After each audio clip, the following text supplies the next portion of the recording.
जब जंग के प्लान बनते हैं तो उसमें एक जी। अजम्पशन होते हैं कि ये हम अज्यूम करेंगे, ये तो हो जाएगा, ये हो जाएगा, अज्यूम करके। इन्होंने ये सोचा था कि जब हम इंडिया के अंदर घुसेंगे लड़ाई करने के लिए, तो कश्मीरी मुसलमान हमारे लिए उठ खड़ा होगा और भारत से बगावत कर देगा। ये आयूब खान ने भी सोचा था, ये 1947-48 में भी सोचा था जिन्ना साहब के टाइम पे।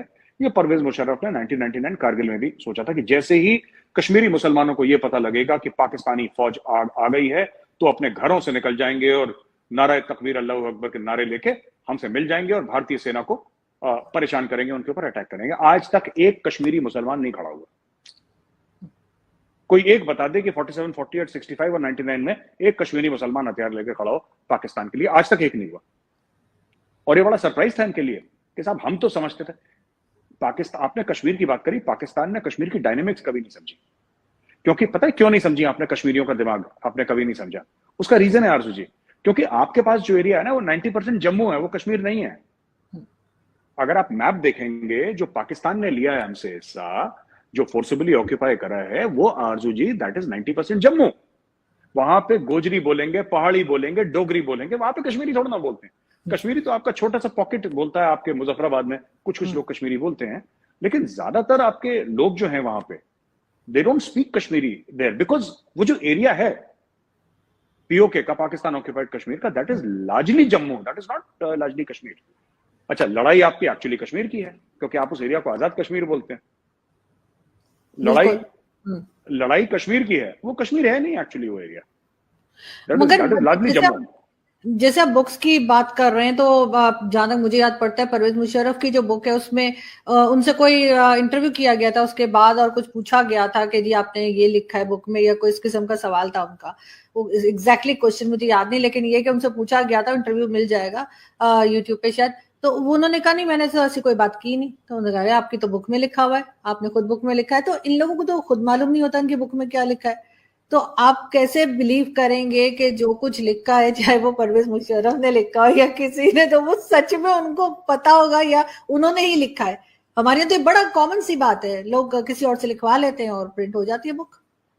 नहीं बिल्कुल आरजू जी, अब मुझे मुझे देखिए, मैं मानता हूं कि जिसके ऊपर जनरल परवेज मुशर्रफ का नाम है, जिस किताब के ऊपर, ही विल टेक ओनरशिप। क्योंकि अगर मैं आपको एक ईमेल लिखता हूं, फॉर एग्जांपल मैं आपको एक ईमेल लिखता हूं कि रिस्पेक्टेड आरजू जी, ये है, रिगार्ड्स मेजर गौरव आर्या, इसका मतलब मैं उस ईमेल की ओनरशिप ले रहा हूं।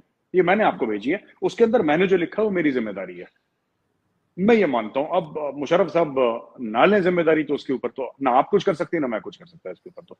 But ideally as a gentleman you should take responsibility, लिखा है उसमें, उन्होंने खुद बोला भी है। देखिए, एक एक इंटरव्यू है आपके वजाहत खान साहब, एक हैं जी। बड़े मशहूर टेलीविजन एंकर हैं पाकिस्तान में, वजाहत खान साहब। और बड़े अच्छे इंटरव्यूज उन्होंने, लता जी का भी इंटरव्यू करा है, और मतलब और बड़े बड़े लोगों से मिलते हैं वो। लोगों के दुबई, बाथरूम वाथरूम में भी बैठ जाते हैं। उन्होंने एक टाइम पे वो इंटरव्यू भी बनाए थे, जो वो बता रहे थे नवाज शरीफ साहब के बाथरूम्स वगैरह में भी बैठ गए थे कि गोल्ड के हैं और पता नहीं क्या क्या, इस किस्म की हरकतें भी करते हैं वो। चलो नहीं, बढ़िया चीज है। नहीं देखिए, अगर गोल्ड का बाथरूम होगा तो कौन वहां पे इंटरव्यू नहीं करना चाहेगा सर? मैंने तो आज तक देखा नहीं जिंदगी में गोल्ड का बाथरूम। तो आरजू जी ऐसा है कि वजाहत खान साहब ने एक जनरल परवेज मुशर्रफ से एक इंटरव्यू करा था, जिसमें परवेज मुशर्रफ साहब ने कई सारी चीजें बोली हैं। मुझे मिलेगा, मैं आपको भेजूंगा। एक, जब वो प्रेसिडेंट थे तब एक और खातून थी, वो इंटरव्यू ले रही थी उनका, और उन्होंने उस इंटरव्यू में ये बोला है कि मेरी रेजिमेंट के, परवेज मुशर्रफ साहब की रेजिमेंट के एसएसजी, स्पेशल सर्विसेज ग्रुप वाले, वो मर्सनरी बन के गए अफगानिस्तान लड़ने के लिए रूसियों के खिलाफ। वो कह रहे हैं मैं जानता हूं, मेरे सामने लड़ने गए थे मेरी रेजिमेंट के। तो कोई अपनी रेजिमेंट के बारे में तो झूठ नहीं बोलेगा कम से कम, एज अ सोल्जर। अगर आप ये कह रहे हैं कि परवेज मुशर्रफ साहब ये कह रहे हैं कि मेरी रेजिमेंट, मर्सनरी, मर्सनरी मतलब भाड़े के जो फौजी होते हैं जो पैसा लेकर जाते हैं, वो बिल्कुल। पैसा उन्होंने लिया और फिर पैसा लेके वो लड़ने गए अफगानिस्तान। तो ये प्रोफेशनल आर्मीज ऐसा नहीं करती। You don't do this. मैं आपको बता रहा हूं, मैं ये नहीं कह रहा कि इंडिया हर जगह साफ और पाक है, इंडिया ने कोई गलत काम नहीं करा, मैं ये नहीं कह रहा आपसे, क्योंकि हर एक मुल्क अपने फायदे के लिए गलत काम करता है। अमेरिका हो, इंडिया हो, पाकिस्तान हो, चाइना हो, रशिया, कोई भी हो, अपने फायदे के लिए गलत काम करता है। पर मैं ये आपको कह सकता हूं कि इंडियन आर्मी ने गलत काम नहीं करा, ये नहीं करेंगे कभी, नहीं, ये इनके दिमाग में बात नहीं आएगी कभी ये करना। नहीं, बड़ी अच्छी बात है। मेरे ख्याल है ये चीज जो है वो पाकिस्तान को सीखनी चाहिए इंडियन आर्मी से। लेकिन सर साथ साथ आप लोगों को, अब क्योंकि आप ट्विटर पे बहुत एक्टिव हैं, तो ट्विटर ने जो है चैलेंज किया है, आप लोगों ने कुछ कहा है उनको कि जी ये कंटेंट ना आए या ये पोस्ट ना आए, कुछ इस किस्म की बात हुई है? तो ये तो एक तरह से पाबंदी नहीं लगा रहे आप लोगों के ऊपर कि वो बात नहीं कर सकते, या फ्रीडम ऑफ स्पीच जो कहलाती है? हाँ बिल्कुल पाबंदी है, होनी भी चाहिए। मैं नहीं मानता कि freedom of speech is absolute, और हमारा कॉन्स्टिट्यूशन भी कहता है कि फ्रीडम ऑफ स्पीच में रीजनेबल रिस्ट्रिक्शंस होने चाहिए। ठीक है, बात यह होती है कि ट्विटर पे, फेसबुक पे, इंस्टाग्राम पे, यूट्यूब पे एडिटोरियल कंट्रोल नहीं होता आरजू जी।